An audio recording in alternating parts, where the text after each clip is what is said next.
Do you get irritated by this rhetoric? By this sort of almost a sentimentalization of what you do, and one thinks perhaps unfairly of the difference between people standing on their doorsteps clapping and people paying attention when people like you sound the alarm during, I suppose we'd call it peacetime, about what's happening to the NHS and get usually quite roundly ignored.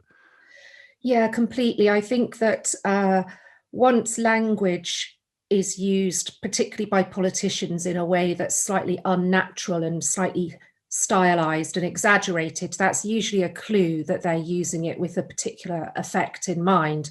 So I think if my neighbours or someone I meet on the street or a patient or a family say, "We're so grateful, we think you're all heroes," I know exactly what that means. That's an incredibly welcome and moving and extraordinary expression of gratitude that there is an NHS there to help us in our hour of need. And I think that's just wonderful. And I'd be completely churlish not to, be moved like that, which I mean, I used to cry every Thursday evening when I heard if I was home from the hospital and I heard all the pots and pans and everything in my village, I would honestly just weep uncontrollably.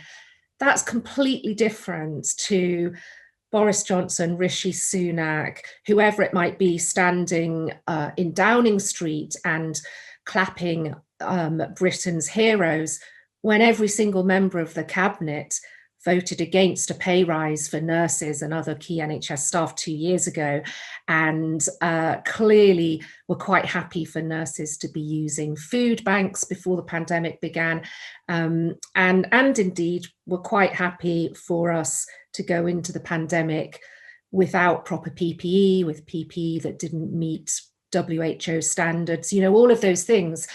And I think it's I will phrase it carefully, and I won't use the Anglo-Saxon language. I quite like to, but it's a podcast. It's not live radio, so you are allowed to. But no, whatever you're most comfortable with.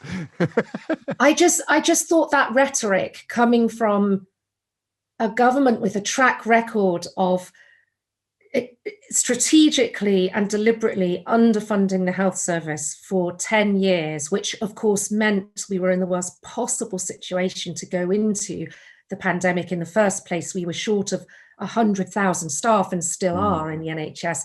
I just thought it was reprehensible for those same individuals to try and sort of improve their own popularity on the back of the heroes rhetoric.